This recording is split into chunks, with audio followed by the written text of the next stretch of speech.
is that essentially what we set to discuss in this just few days,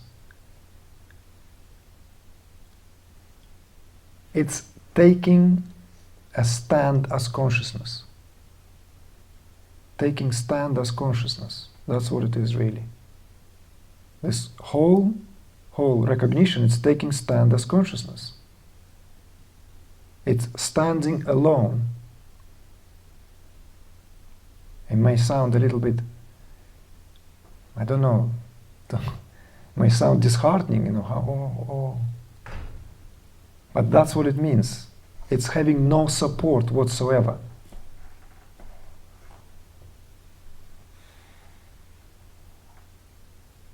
No support whatsoever. Each and every one of you stands as consciousness. Doesn't matter what attitude is being adopted.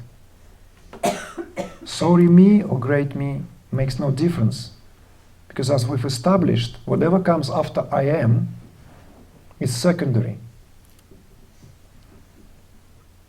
So it's standing as consciousness. Of course, it will take time for it to actualize itself fully. But at least you have that now as a perspective for you to consider. There's no magic, what do you call it, wand to tap you on the head and turn you into Shiva. Because if you find yourself in a contracted state, that's also Shiva. And this is what we spoke about. The contraction and expansion of consciousness is precisely that throb within the heart. Is precisely that meaning of spanda and the meaning of aham. So if you understand that, then you will understand also your own limitation. So it's like a second inference to immediately validate that which has been just now expounded. Otherwise, if you say that all this is Shiva, I am Shiva, right? You are Shiva, you are pure awareness, you are just that, pure awareness. And then, oh, but what if I feel unworthy? What if I feel this and that? That is also Shiva, my dear. There is no other light that illumines anything. There's no other agency, no other agent out there. It's all self-illumining and self-effulgent. So if consciousness finds itself in a contracted state, that's what it is. Expand. It's up to you. Or stay contracted. I am does not suffer from that. Can't you see? So the real practical meaning, the real, let's say, glory of that householder philosophy, which is also, that's how it is known, is to find yourself in the midst of all your experiences, all whatever they are, that contraction and that expansion.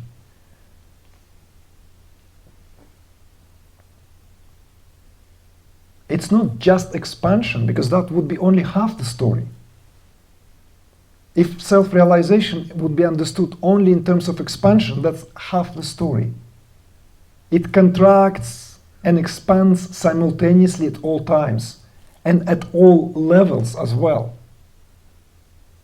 At micro levels and gigantic levels as the universe expands. So just find yourself in the middle of that.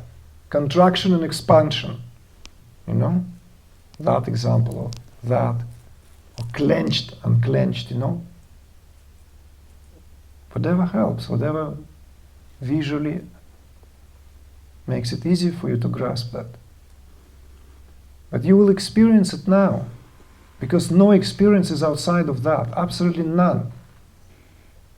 You will try hard, you would not find one experience to give me which is not illumined by your own light of your own self-awareness.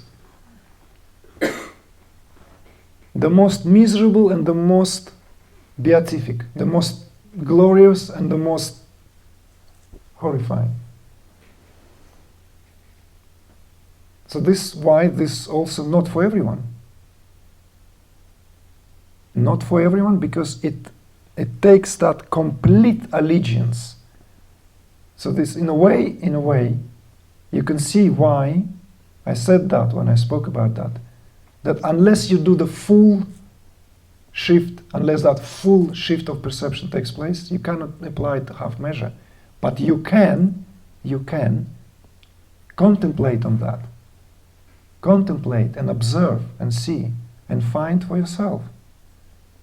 Find for yourself the truth of this exposition. From your minute experiences, from something so mundane and trivial as simply smelling the flower. It will be revealed to you there and then. All you need to be is just a little bit attentive.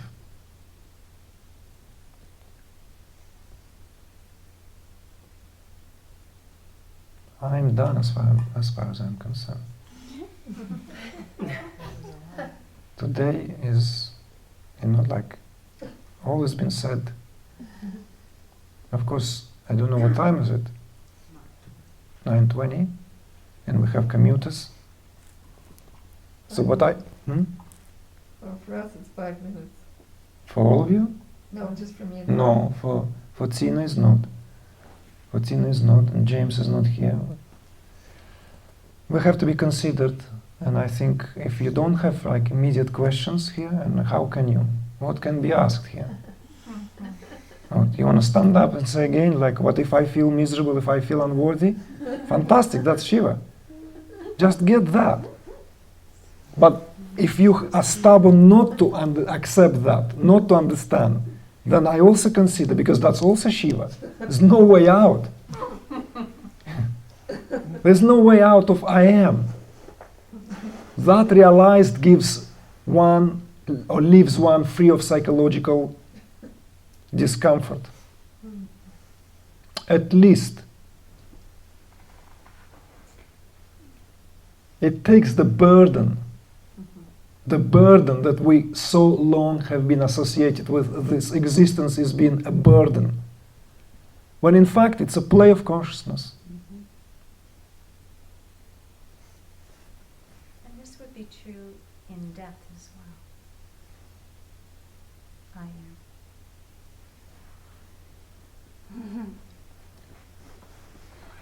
In death? What death? Death? What was that verse? What was that we learned all together? Om asatoma sadgamaya tamasoma jyotir gamaya mrityoma mritam gamaya. What death? Who can die here? I can play dead, but I cannot die. You cannot die. No. Nobody dies. Because nobody is born. Who is born here? Tell me. If you tell me, if you just show me, you die every day you die in your bed, in a deep sleep, state of consciousness. Why are you not afraid? No, I'm not saying that you didn't say you're afraid, but that's also death. Hmm?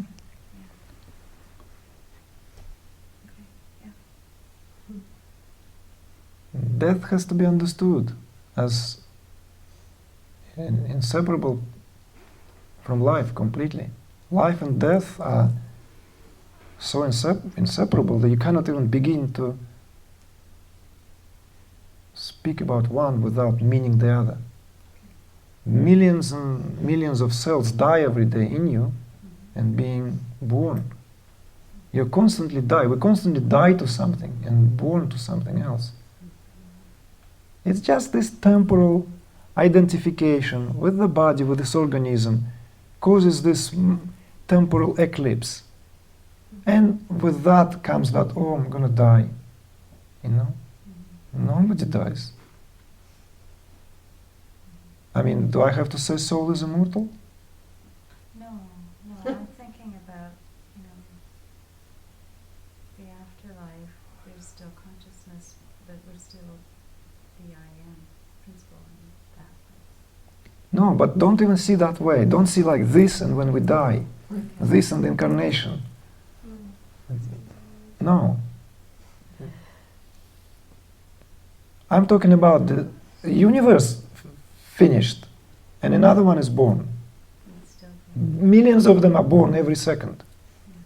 Trillions, billions, zillions of universes are born every second as we speak. What death? Everything comes and goes out of existence. If anything is constant, it's change, transmutation, transformation, transcendence. That's all there is. The only permanent here is this very impermanence, is this very changeability. And death is a beautiful part of it. You have to be ready to die now. This is the meaning, die before you die. It's still Easter Sunday. It's still Easter Sunday, isn't it not? So that you can resurrect to your true status. Resurrect to who you are. And who are you?